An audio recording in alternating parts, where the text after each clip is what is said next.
Greetings again, friends, and welcome to Impeachment Day, special impeachment podcast here on April 17th, 2016. Now, for those of you that are totally clueless on what's happening in the world, no, this impeachment is not happening here in the United States. Barack Obama is doing fine and dandy up at the White House.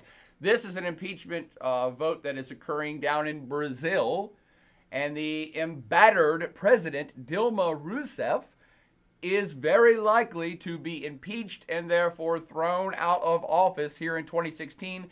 And the vote to start that ball rolling is occurring later today. Even though it's a Sunday, it's occurring later today and likely will go late into the night.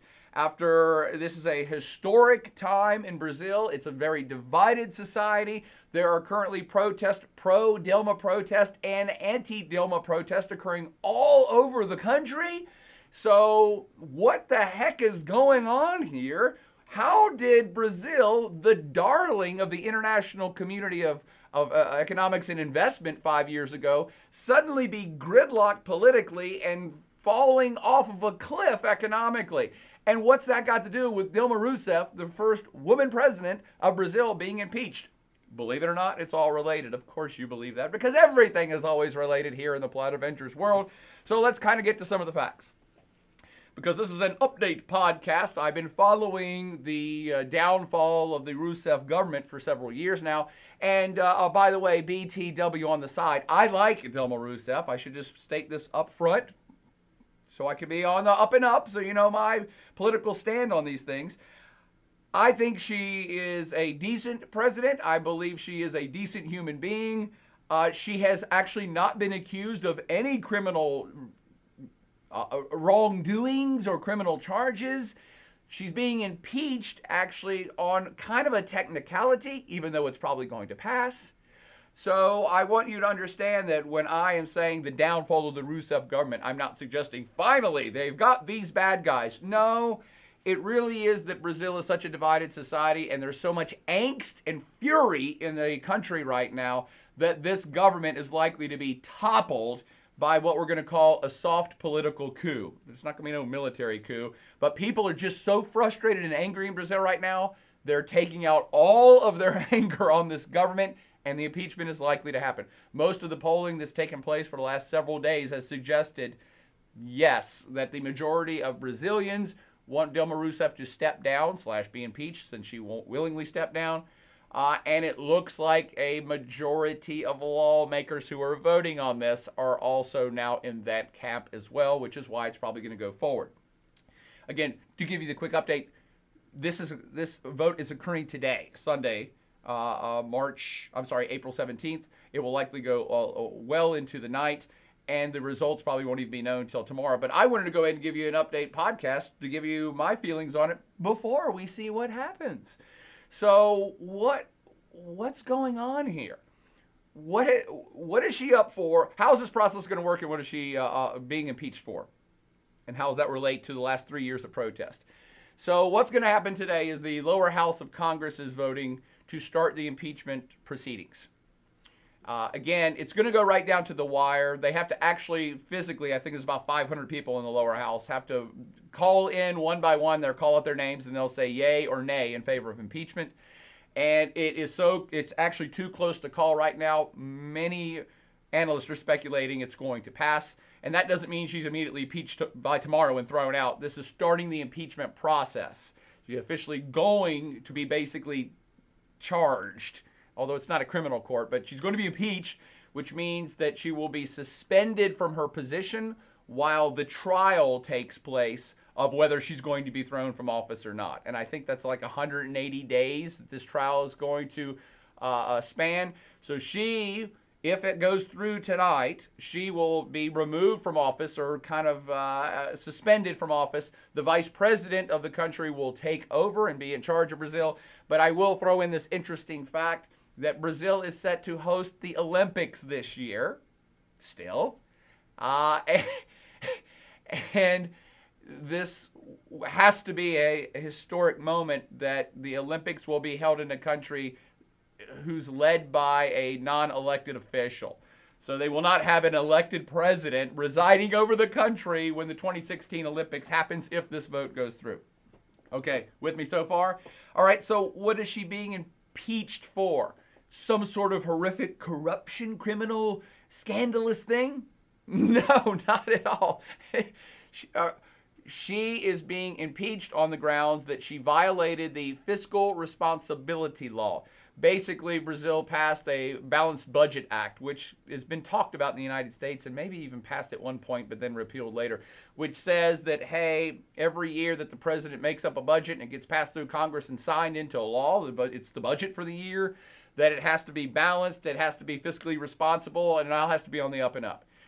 The opposition has brought up these charges basically saying Dilma Rousseff broke this fiscal responsibility law by using loans from public banks and basically cooking the books on the federal Brazilian budget to cover gaps to make it look like it was going to be balanced and okay, when the reality is, no, it really was not. So, does that make sense?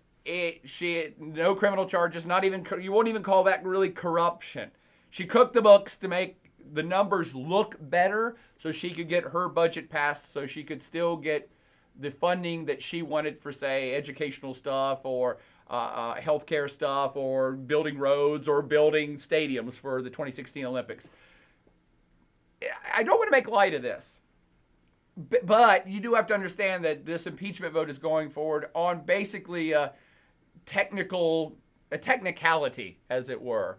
Did she break a law? Yeah, the fiscal responsibility law, but even that's going to be tough to kind of show in a court of law that, yes, she willingly did all this. Now, the opposition says, yes, we can prove it, and that's going to be enough, apparently, to start this impeachment process. But I do want you to understand it's not a criminal charge of any way, shape, or form, because there is a lot of research, investigation, and corruption happening in Brazil right now, and lots of people are looking at mad corruption at the highest levels of the Brazilian government.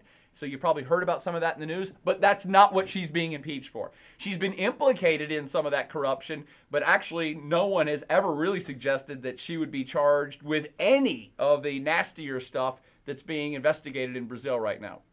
With me so far? BTW, you should know, this won't even be the first Brazilian president to be impeached. This won't even be the first Brazilian president to be impeached in modern history.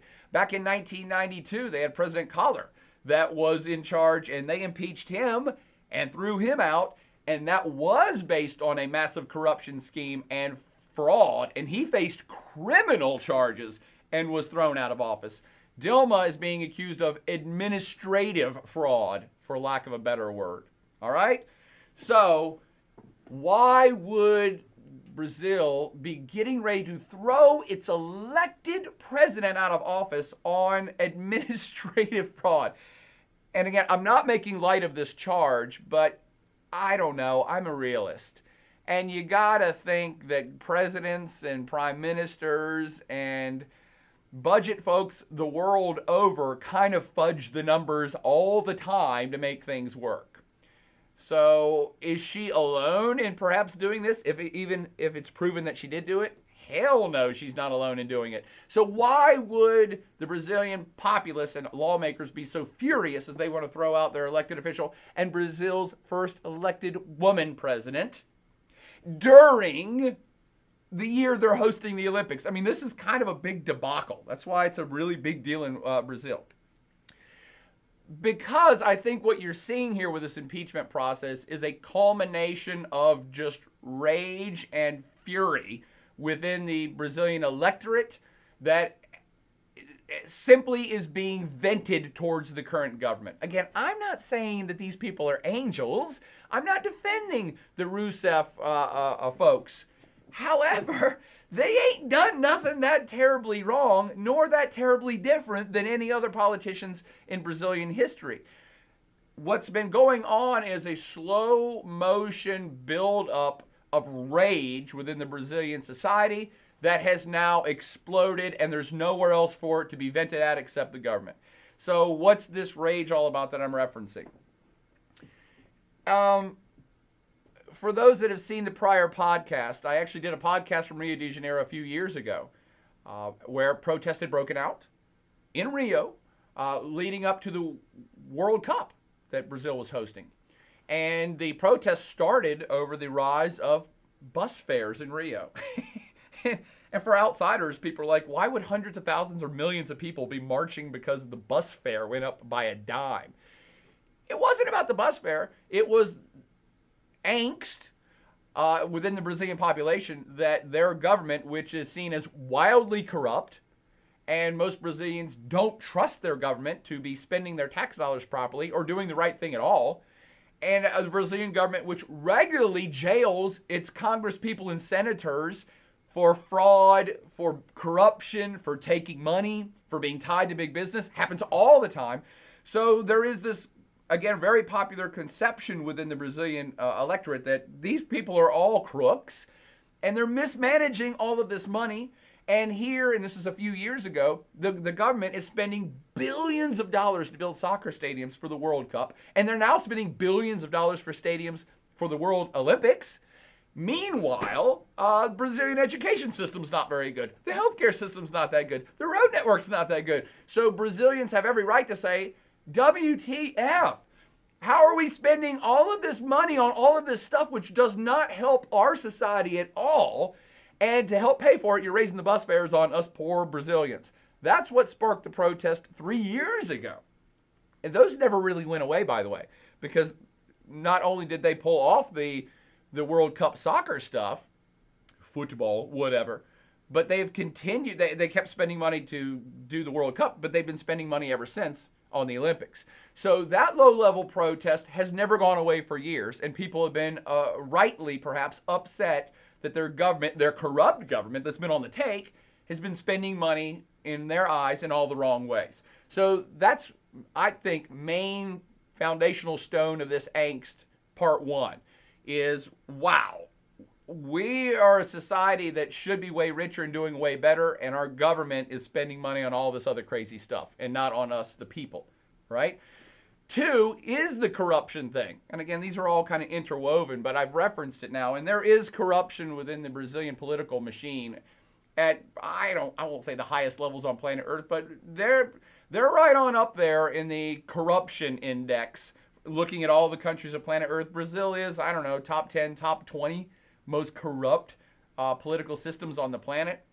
As I referenced a second ago, regularly,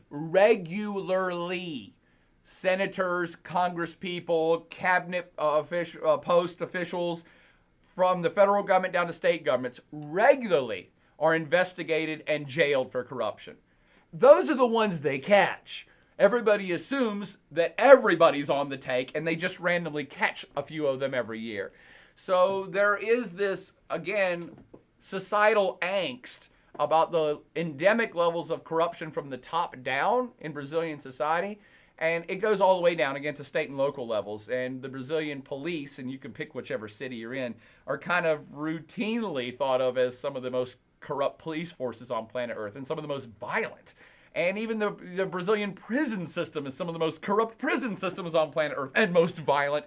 So, again, this has been building for some time and now just coming to a head, because what I tried to stress at the beginning of this podcast is that Dilma Rousseff herself, President Rousseff herself, is not being charged with any criminal offense, and she's not even being charged with any corruption offense, all right? But there are corruption investigations happening all over the place in the Brazilian government, the federal government, and it all centers around this Petrobras. Petrobras is the state oil company that has been seen for years to be corrupt and be a tool for the politicians in charge to kick back money to themselves personally or to their political campaigns. Now, again, I don't even pretend to understand the Petrobras part, because it's a state-owned oil company. So how can the state steal from itself? How can a state senator steal from a state company? I mean, I guess it's easy enough, but usually you're on the take, you get a kickback from a private company in order to do something for the private company, right? I mean, that's why there's so many political lobbyists on planet Earth. They want to pay off senators so that their company gets something. But Petrobras is a state company, so I don't understand where the state already controls Petrobras, so why would you kick back money to certain politicians? That's the part I don't understand, but it's been going on, and been going on big time.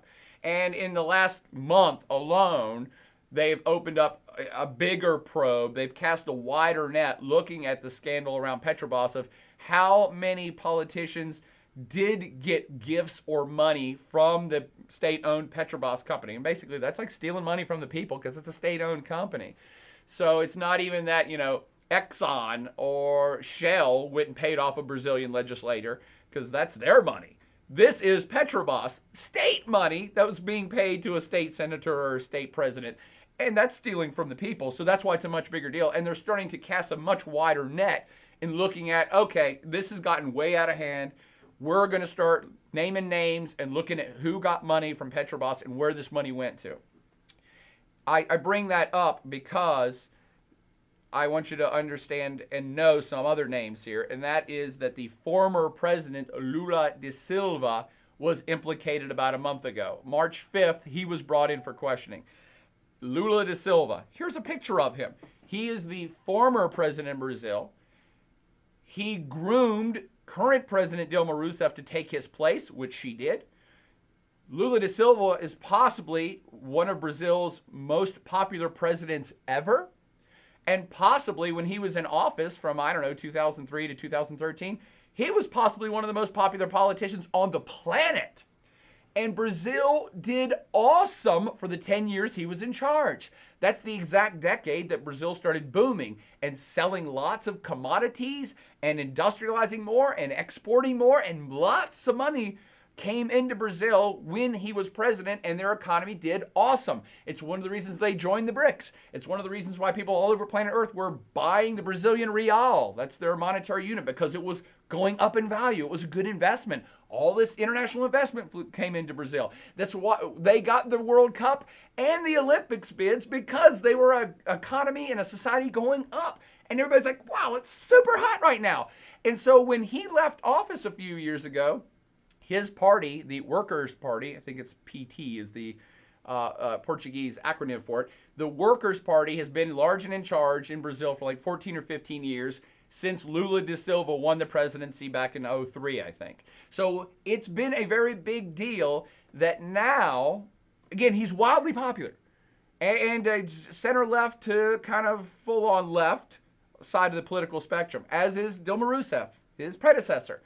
And they have been putting in place more center-left policies the entire time the Workers' Party's been in charge, and that is redistributing wealth in terms of more benefits for healthcare, improving the education system, stuff like that, okay? Those type of policies. I'm planting that seed because we're going to come back to it.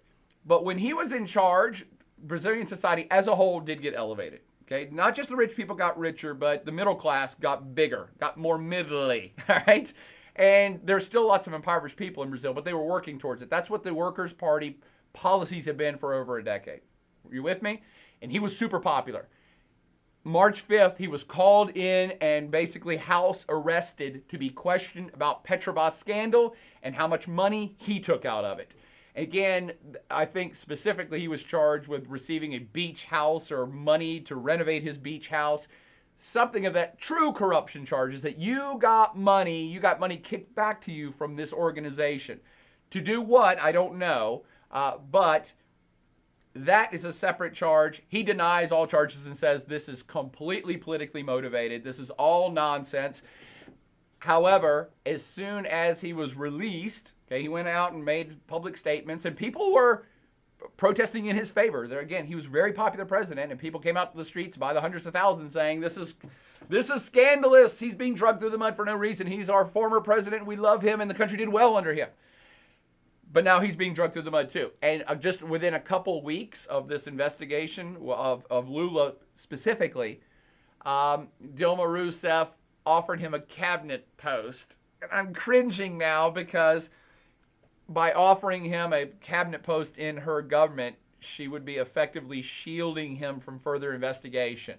because of the laws. If you're a sitting president or sitting something, it's like, oh, you can't be tried at this local jurisdiction for this corruption charge. So I'm still not sure why she did that, but it doesn't look good. Again, I'm going to give you my personal opinion here. I think Lula da Silva, he was a great president. Brazil did great under him, whether you liked him or not. And I think he's a decent guy, and I'm not sure that the corruption charges against him are going to stick or even true. And I do want to point out for the 10th time, Dilma Rousseff herself has not been implicated in taking any money from Petrobras. So she is not being charged with any corruption that's centered around Petrobras or any corruption at all. Okay? Although people are looking to see, because the Workers' Party, having controlled the government for a decade and a half, they're the ones that are being charged with manipulating this Petrobras state-run company in order, again, to give themselves kickbacks, to give kickbacks to their own political campaigns, to give kickbacks to political campaigns for other Workers' Party folks running in districts across the country. Okay, that's the big Petrobras corruption stuff. Lula was called in for questioning, not yet charged. Rousseff has never been charged, and there's no implication she will be, right? But then she offered Lula a position in her government, thereby shielding him from any further investigation. It's like, oh, see, that starts to look like you're guilty. That starts to look like corruption when you do that. So that's thing two. I said thing one was the spending of government money on all this stuff, which was pissing off people. Thing two is all this corruption that just seems out of control, and now the top leaders, especially the old president's been pulled into this probe, and people are beside themselves enraged that their government has gone this much out of control. Of course, you do understand, I hope, that the folks that have been pushing for corruption charges against Lula or Dilma, most of this for the last 5 or 6 or 10 years has stemmed or started from the conservative right, the other political parties. Got it? You know, left versus right, and there's political parties over here, political parties over there. And so the more conservative elements of Brazilian society who never liked the Workers' Party because they're leftists and never liked the policies of the Workers' Party, they this whole time have been saying the Workers' Party's corrupt, Lula's on the take, Dilma's on the take, all these people are wildly corrupt. So it initially was politically motivated, but now it's taken on a life of its own, and the Brazilian populace believes this as well, for better or worse, and that's why you have now mass protest, and again, it's called for impeachment. I don't think anyone in Brazilian society, I shouldn't say that, I don't think many in Brazilian societies actually think that Dilma Rousseff, the current president, has been taking money from Petrobras, which is why, again, they're kind of, it's an expression of rage from the society vented at the current government. For all of this stuff. Not at Dilma specifically, but for all of this stuff, people are so furious, they're like, throw the bums out, and the current bums are the guys in charge. So I don't know that anybody thinks that she personally has taken money from Petrobras, but people are so furious about the whole thing, they're like, well, she broke the fiscal responsibility law, and that's enough. Let's get these people out of here. Got it? Okay. Oh, I'm sorry, there's point 3. And these 3 points I'm making are essentially the same points I made in the podcast from last year about why people were protesting in Brazil and calling for Dilma Rousseff to be impeached a year ago, and why it's now happening. So one was the overspending on all this stuff while the social program spending was going down across Brazil. 2 is this massive corruption across all levels of society, particularly around the Petrobras scandal. And 3, and the magic number 3, the trifecta of doom for Dilma, is that in the exact last 3 years since she took over the presidency, the economy has gone down the toilet. Toiletta for my French friends.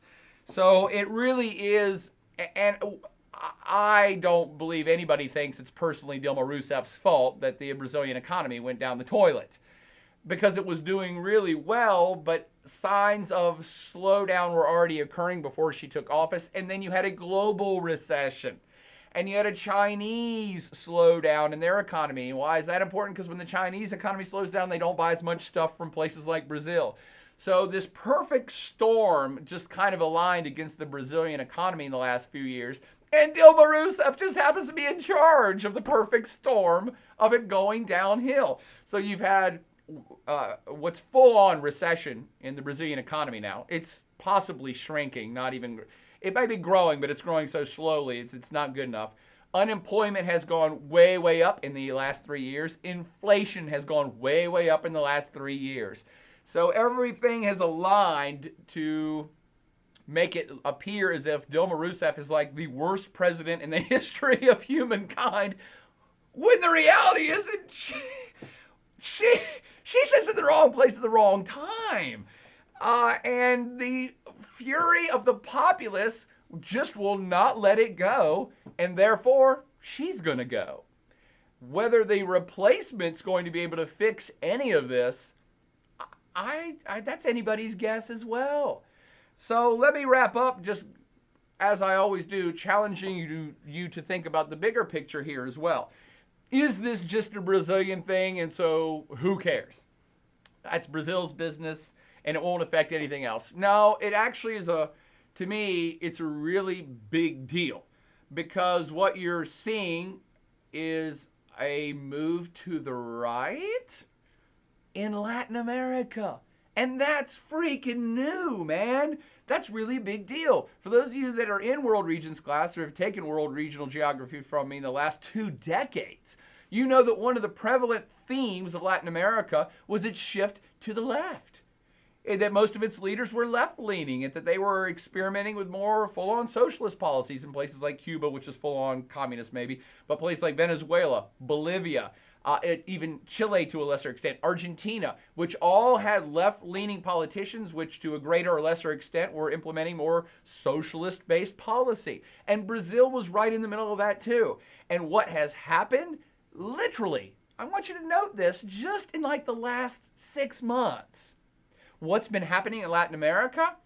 Well, Cuba, you know, the kind of last stronghold of fake communism on planet Earth, it's not collapsing, but it's warming relations with the United States. And it's already started to open up economically. They're going to be the Wild West of capitalism here in the next year to 2 years. And relations between the U.S. and Cuba will be completely wide open again within the same 2-year period. So Cuba, the bastion of left-wing politics, that's disappearing fast, okay? On top of that, Argentina just elected, in the last few months, elected a conservative center-right guy, which ended a couple of decades of left-wing rule by the Kirchners, which were the presidential couple which took turns being president of Argentina. And you had other countries across Latin America which have also been moving towards the conservative spectrum. I think Panama is center right now, and several other Central American countries, and Peru, a really big economy that people often overlook in Latin America. It's big and growing. I believe they're getting ready to elect back in a conservative centrist person as well. And that'll be the first time they've gone back to the right for a decade or so. So Brazil, being the biggest country in Latin America, the biggest economy in Latin America, the most populous country in Latin America, basically rejecting the Workers' Party. And to me, I've said it 20 times now, that's what's happening here. This impeachment vote and this public anger at the government, it's an indictment against perhaps the Workers' Party and perhaps against leftist policies altogether. Now, that may be stretching it a bit, but I want you to think about that. Debate it with me if you like. Say I'm wrong, say I'm right, that's fine. But this whole vote of what's happening in Brazil right now is a big deal, because it appears that it's becoming a more symbolic rejection of left-leaning policies that put the Workers' Party into power a decade and a half ago to begin with. And those policies did really well for a decade, and they've really failed for the last few years, and Dilma is going to have to pay the price for all of that. And again, consider what she's being charged with, the fiscal responsibility, breaking of the fiscal responsibility law. She was basically trying to cook the books so that she could continue to implement those, I won't say socialist, but more left-leaning policies. And the people on the conservative right were quick to pounce on this, saying, see, these policies aren't working, and they had to lie and fake all the numbers to keep forcing these bad policies on us. Again, I'm not saying that. That's what the center-right people would be saying. So what we have is it's almost as if the entire leftist experiment in Latin America, in political and economic systems in Latin America, is really being tested here. And as I opened with, most polls suggest the impeachment is going to go forward, that she will be removed physically from office. I believe the vice president who's taking over is now being accused of kind of overseeing this soft coup, all right, this soft military or soft political coup. And I don't even know what his political affiliation is. I'm assuming he's center-left too, but perhaps much more conservative as a center-left than Dilma and the rest of her crew are. I don't know. I have to look that up myself. It certainly, though, appears that if this goes through, that it is going to start a whole new chapter for economic and political policy in Brazil, and that even though it has nothing to do with corruption, and that's a whole separate thing that the Brazilians are going to have to figure out for themselves, in throwing out the current government, they are in essence also dismissing a lot of the leftist political and economic leanings of the Workers' Party. And that means a new chapter is being opened up that they perhaps are going to go back towards more conservative center-right fiscal and financial and economic policy. And that is a huge deal for Latin America's biggest economy and biggest country, along with these other countries in Latin America that are also moving in that direction as well. Do you see the bigger picture going on here? Why this is a really huge deal? All the countries of South America and Latin America in general, but South America specifically, are watching this impeachment process very closely, because again, I keep saying it's testing this leftist policy. Cuba's not really going to be communist anymore. Venezuela's collapsing. The other most socialist leftist place is full on collapsing. That should be a separate podcast in and of itself. So that's why I think that what Brazilians do with this is starting the next chapter of political economic thought in Latin America. I've been wrong in the past. Might be wrong again, but I don't think so. I'm usually on the mark. I would end with this. Also consider that I've been preaching and harping on for years now that you've been seeing a political, not so much economic, but a political move towards the conservative right all across Europe and perhaps across the world. So the European move to the right is more for political purposes and cultural reasons of the immigration issue, and do they want to be part of the United EU? And there's a lot more people in Europe that are coming out saying, no, we want to lean back more towards the conservative, center-right political systems. It's happening in Brazil and perhaps across Latin America for entirely different reasons, for more economic reasons. But the theme is a move to the right for Europe for years now, and perhaps it's happening in Latin America as well. Does that make sense?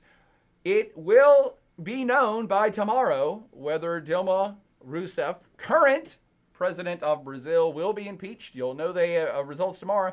But I wanted to give you the podcast heads up right now today before it happens so you understand the historic meaning and importance behind the event that is unfolding right now as you watch this podcast. But for now, party on, and good luck to all the folks down in Brazil to fix that government and get Brazil back on track to being the powerhouse that it should be.